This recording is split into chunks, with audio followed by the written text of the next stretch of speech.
தமிழகத்தின் உண்மையான கடன் ரூபாய் 13.18 லட்சம் கோடியா? பழைய ஓய்வூதிய திட்டம் வருமா? வெள்ளை அறிக்கையில் வெளிவந்த அதிர்ச்சி உண்மைகள். வணக்கம் நண்பர்களே. தமிழ்நாட்டின் நிதிநிலை உண்மையில் எப்படி இருக்கிறது? தமிழகம் வளர்ச்சி பாதையிலதா அல்லது கடன் சுமையில் மூழ்கி கொண்டிருக்கிறதா? புதிய முதலமைச்சர் விஜய் தலைமையிலான அரசு வெளியிட்டுள்ள வெள்ளை அறிக்கை தற்போது தமிழக அரசியலை அதிர வைத்திருக்கிறது. இந்த அறிக்கையில் சொல்லப்பட்டிருக்கும் எண்கள் சாதாரண எண்கள் அல்ல.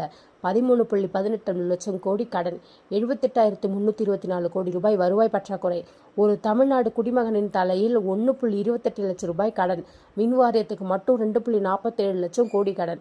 இவை அனைத்தும் என்ன சொல்கின்றன?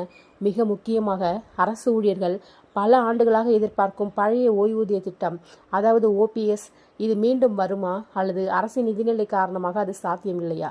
இன்றைய வீடியோவில் வெள்ளை அறிக்கையின் ஒவ்வொரு அம்சத்தையும் மிக எளிமையாகவும் ஆழமாகவும் பார்க்க போகிறோம். வீடியோவை முழுவதும் பாருங்கள். ஏன்னா இறுதியில் உங்களுடைய எதிர்காலத்தையும் பாதிக்கக்கூடிய ஒரு பெரிய உண்மையை பற்றி பேச போகிறோம். வெள்ளை அறிக்கைனா என்ன அப்படின்னா, வெள்ளை அறிக்கைங்கிறது ஒரு புதிய அரசு பொறுப்பேற்கும் போது முந்தைய ஆட்சியில் அரசோட நிதிநிலை எப்படி இருந்துச்சு, எவ்வளவு கடன் இருந்தது, எவ்வளவு வருவாய் இருக்குது, எவ்வளவு செலவு செய்யப்படுது, எவ்வளவு பிரச்சனை இருக்கிறது என்பதை மக்களுக்கு வெளிப்படையாக தெரிவிப்பது தான் இந்த வெள்ளை அறிக்கை. இது அரசுடைய நிதி ஆரோக்கியத்தை காட்டும் மருத்துவ பரிசோதனை மாதிரி. ரூபாய் 13.18 லட்சம் கோடி கடன் என்றால் என்ன? இப்போது அனைவரையும் அதிர வைத்த எண் 13.18 லட்சம் கடன் அப்படிங்கிறதா. இந்த எண்ணை புரிந்து கொள்ள வேண்டும். 1 லட்சம் கோடி அப்படின்னா 13.18 லட்சம் கோடி என்பது கிட்டத்தட்ட 13,18,000 கோடி ரூபாய். இது வெறும் அரசு நேரடி கடன் மட்டுமல்ல, மின்வாரியம், போக்குவரத்து கழகங்கள், அரசு நிறுவனங்கள், மறைமுக பொறுப்புகள் எல்லாவற்றையும் சேர்த்து கணக்கிடப்பட்ட தொகை. அதாவது ஒரு குடும்பத்தில் வங்கி கடன் மட்டுமல்ல, கிரெடிட் கார்டு கடன், நண்பர்களிடம் வாங்கிய கடன், வீட்டு கடன், வாகன கடன் அனைத்தையும் சேர்த்து கணக்கிடுவது மாதிரி தலா ரூபாய் 1.28 லட்சம் கடன். இந்த எண்ணை இன்னும் எளிமையாக புரிந்து கொள்வோம். தமிழ்நாட்டின் மக்கள் தொகையை வைத்து கணக்கிட்டோம்னா ஒவ்வொரு குடிமகனின் தலையிலும் சுமார் 1.28 லட்சம் ரூபாய் கடன் இருப்பதாக அறிக்கை சொல்கிறது. பிறந்த குழந்தை முதல் முதியவர் வரை இது நமக்கு நேரடியாக கட்ட வேண்டிய கடன் அல்ல. ஆனால் அரசின் எதிர்கால வருமானம் இந்த கடன்களை அடைக்க பயன்படுத்த வேண்டும் என்பதை காட்டுகிறது. ஏன் கடன் இருமடங்கானது? இந்த அறிக்கையில் மிகவும் முக்கியமான குற்றச்சாட்டு, கடந்த 5 ஆண்டுகளில் கடன் இருமடங்காயிருக்கு. ஏன்? கொரோனா காலம், இலவச நலத்திட்டங்கள், சம்பள உயர்வுகள், ஓய்வூதிய செலவுகள், மின்சார மானியம், போக்குவரத்து மானியம், வட்டி செலவுகள், இவை அனைத்தும் காரணங்களாக சொல்லப்படுது. வட்டி செலவு வர்சஸ் வளர்ச்சி செலவு.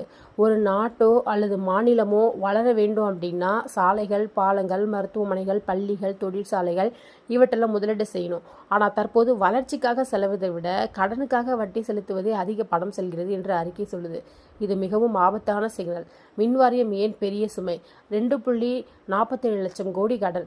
இந்த ஒரு எண்ணே பார்த்தோம்னா தமிழக மின்வாரியத்தின் நிலையை காட்டுகிறது. மின்சாரத்தை வாங்கும் விலை அதிகம், விற்கும் விலை குறைவு, பல மானியங்கள், கட்டணம் வசூலிப்பதில் சிக்கல், மின்சார திருட்டு, இதனால் வருடம் இழப்பு அதிகரிக்கிறது. போக்குவரத்து கழகத்தின் நிலை 72,667 கோடி இழப்பு. அரசு பேருந்துகள் மக்கள் சேவைக்காக இயக்கப்படுது, ஆனால் வருமானத்தை விட செலவு அதிகமாக இருக்குது. எரிபொருள் விலை, ஊழியர் சம்பளம், பராமரிப்பு செலவு, புதிய பேருந்துகள், இது அனைத்தும் பெரிய சுமையாக மாறியிருக்கு. பழைய ஓய்வூதிய திட்டம் ஓபிஎஸ்னா என்ன அப்படின்னா, பழைய ஓய்வூதிய திட்டத்தில் இந்த திட்டத்தில் ஓய்வு பெற்ற பிறகு ஊழியருக்கு வாழ்நாள் முழுவதும் ஓய்வூதியம் கிடைக்கும். அரசு நேரடியாக அந்த செலவை ஏற்க வேணும்.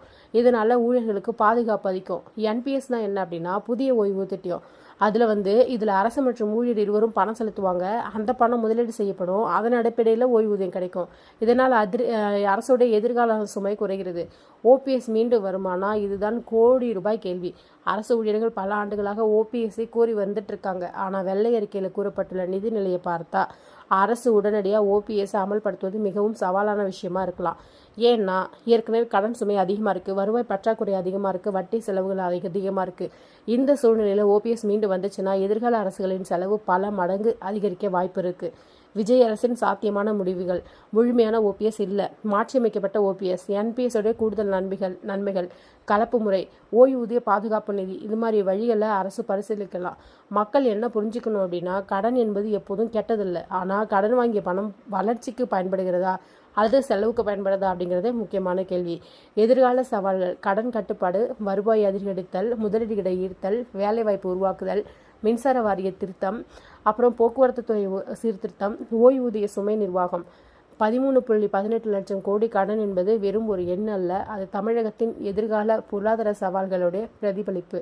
அதே நேரத்தில் ஒரு வெள்ளை அறிக்கை என்பது குற்றச்சாட்டு ஆவணம் அல்ல, அது ஒரு எச்சரிக்கை மணி. இந்த நிலையை மாற்ற அரசு என்ன செய்கிறது, வருவாயை எப்படி அதிகரிக்கிறது, கடனை எப்படி குறைக்கிறது, ஓபிஎஸ் குறித்து என்ன முடிவெடுக்கிறது என்பதுதான் அடுத்த சில ஆண்டுகளில் தமிழகத்தின் பொருளாதார எதிர்காலத்தை தீர்மானிக்கும்.